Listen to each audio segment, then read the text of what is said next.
Okay, let's get started. I am Bill, and welcome to the channel. And I know on June 5th I published a video that said this is the end of the road for me and this channel. But I was over in UK for Lori's birthday last week, and I was kind of going back through some of the videos, and I seem to recall that maybe I misspoke about the quality of the skies at StarFront Observatories. So I wanted to correct that record if in fact I did misrepresent what the quality was. And so here I am. I'm set up tonight with my Red Cat 51, and I've just kicked off my Edge HD8. But we can take a look at the right now, my Eagle 5S is indicating Border 1 skies. So clearly, I have been experiencing Border 1 skies imaging down at StarFront Observatories in Rockwood, Texas, and I just wanted to correct the record. Um, you know, um, and of course, when the moon comes up and those type of things, you're gonna, your border sky is gonna change. Of course, that's to be expected. And while I'm correcting that record, now that I've been at Starfront Observatories for 6 months, going on 7 months now, I thought I'd also take the opportunity to say I'm very pleased. Um, I was a traveler. If you haven't been following the channel, I was spending a lot of money going from my home in Northern California, San Mateo, down to the Southern California and Arizona deserts um, with my Starlink. Uh, I was probably hitting around $500 a month for a 3, 4, or 5 day stay and fuel costs and all that. And both my Red Cat 51 and my Edge HD8 are on piers that are costing me $199 per month.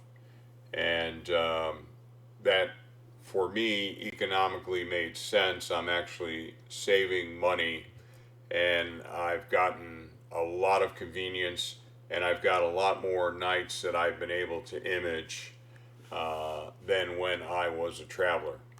Now, economically, it might not work out for you if you've got a Border One backyard, you can set up your telescope and leave it up and don't have to tear it down and all that all the time. Well, yeah, but for me, this was the right thing to do. And I just want to say I dropped my stuff off here in at Rockwood, Texas, at Starfront in January, and they did a phenomenal job on the install. The quality of the data that I'm getting off my Edge HD8 is fantastic. The collimation, polar alignments, all that stuff. This is, they're on a pier now. They're not getting knocked around in my van. And but great job, the technical team at Starfront. Uh, I had a couple of cable issues where the cable became loose. They jumped on that right away, and so it's just been a really good experience. And so I just want to, uh, I want to highly recommend them if you're thinking about remote observatories. I think their value proposition is excellent, and you know, at a minimum, I'd have them on your list if you're considering remote imaging. And so, okay, I covered the two important things that I wanted to cover. And again, Border One skies, clearly good quality skies. Like anywhere, weather has been a little bit of a challenge for this part of Texas over the last month. But, we can't control the weather. And, you know, I used to drive 500 miles south, get down there, and then the weather changes, and I'm down there. Now, I can sit down on my desk here and in 15 minutes, well, a little bit longer than that, uh, I could be up and running.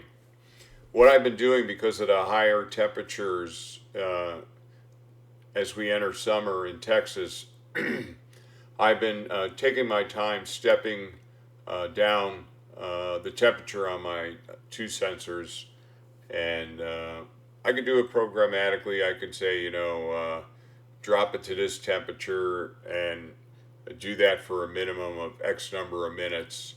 But I've been kind of sitting here doing that myself, but it could be done programmatically, and so that's been working out pretty good.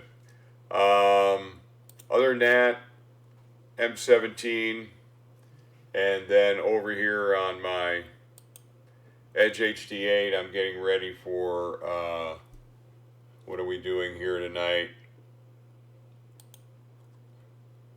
We should be starting off with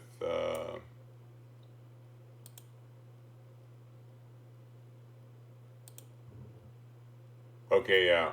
So I've decided to do a 4-panel mosaic of M17 on my with my Edge HD8, and so we're going to do some of the panels, and then I have separate star exposure plans to capture the stars for each of the 4 panels, and kind of what that looks like.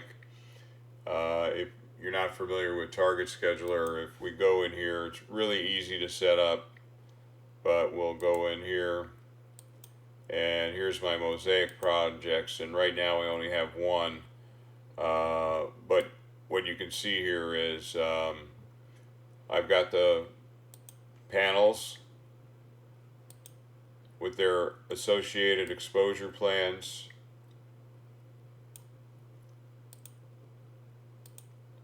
And then I've got an associated stars that I want to capture.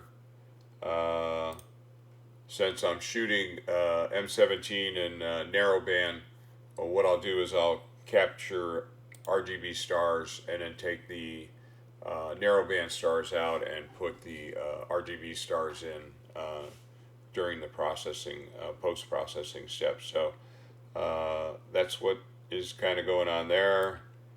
And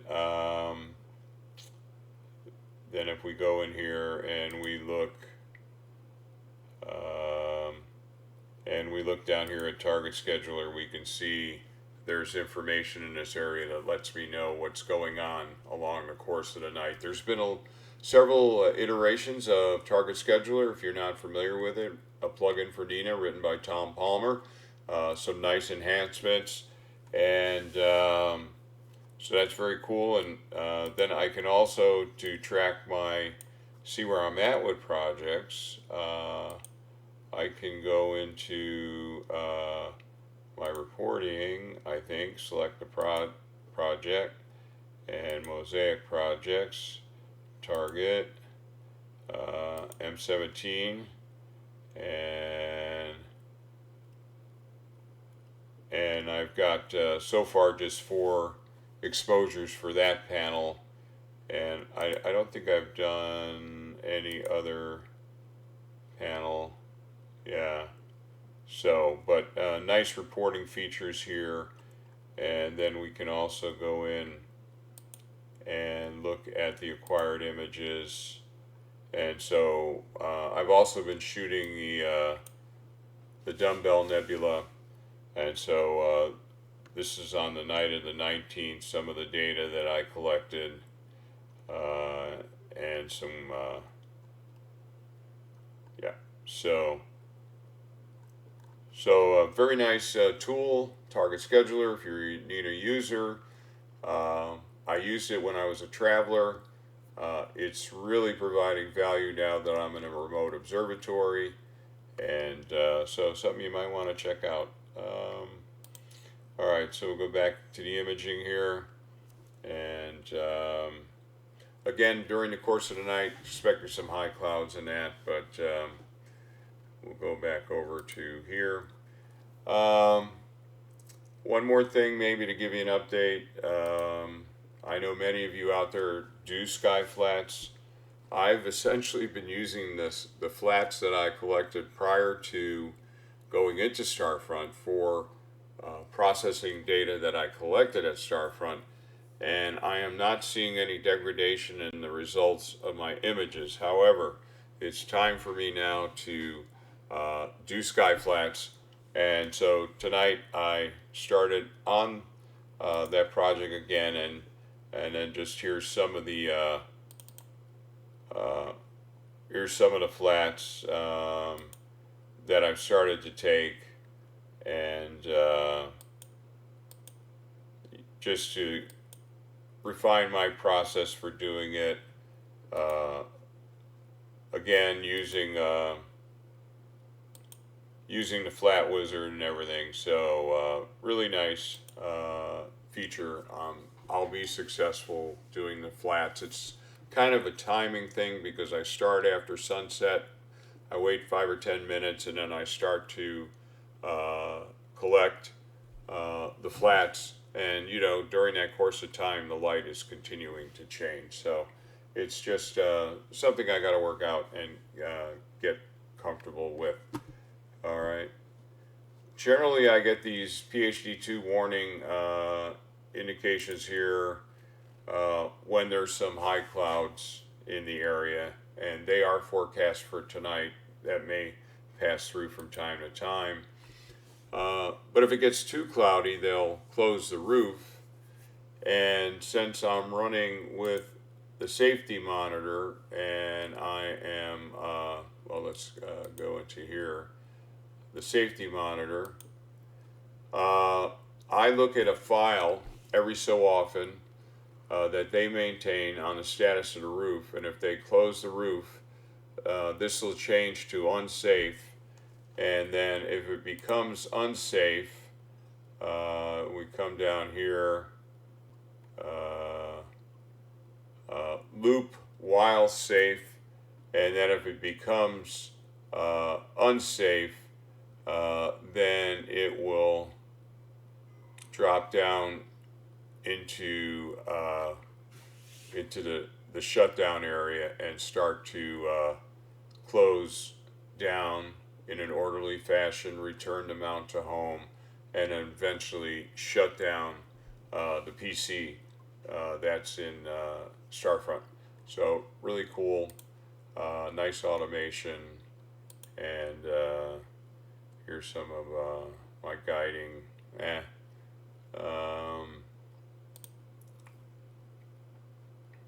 So, all right, well, I think I accomplished what I wanted to accomplish. Take one more look. Clearly, Orla 1 Sky, StarFront Observatories, gotta love it. Price is right. I'm paying $199 per month for the pier. So I'm on 2 piers there. I think that's very reasonable. I'm saving money. I got a lot of convenience. I'm supported by an excellent technical staff. And things are really stable there. I haven't had any power issues. I have not experienced any network issues. If I pay attention to the Discord in the customer section, so the Discord allows non-customers in part of the Discord channels, and then there's other ones that are just open to us customers. And if I pay attention, I got all the information I need. I know when they're going to do maintenance. I know when their upstream network provider is going to do maintenance. So the communication level has been excellent. Just really loving the experience. I'm imaging so many more nights than I was able to image than when I was a traveler. So. All right, so I'm probably going to drop a couple more videos again. I may upgrade my Edge HD 8 from the 533mm to the 294mm. Kicking that around. see if that's what I want to do, and I'll make that decision in the next month or two. So I may be dropping a video maybe every 3 to 4 weeks. So if you're interested on what I'm going to be doing and upgrading the Edge HD8, and the reason I'm going with the 294 is because of the 2-bin pixel sizes that are available on that camera, and as I take the step to remove the reducer and start to leverage the full native focal length of 2032 millimeters, I'm going to want to do some things with the pixel size and binning and those type of things. So if you're interested in that kind of stuff, I'll probably do a couple of videos over the next 3 months around that topic. And other than that, everything's really solid with my Red Cat 51, so I don't anticipate doing anything there. But definitely on my Edge HD 8, I think I want to do something. I mean, I bought it to eventually image at its full native focal length. I still have objects, targets that are appropriate for the focal length now, the f7 with the roughly 1422 focal length. So I haven't exhausted those yet, but at some point I think I'm going to want to go a little bit deeper and those type of things. So I'm thinking, yeah, may not be the end of the road for me on this channel, but clearly it won't be as frequent, and it'll be more project based as I decide to make some changes in my configuration and those type of things. So, all right, well, thanks for dropping into the channel. Again, I'll probably put a few more videos up over the next 3-6 months. You might want to hit the notification bell if you're interested in the potential upgrade projects that I might do around the Edge HD8. Other than that, I've kind of ignored. I haven't looked at any comments on the channel. I will take some time tomorrow to go in and take a look at the comments and respond to any that might be there. And other than that, thanks again for dropping in and following the channel.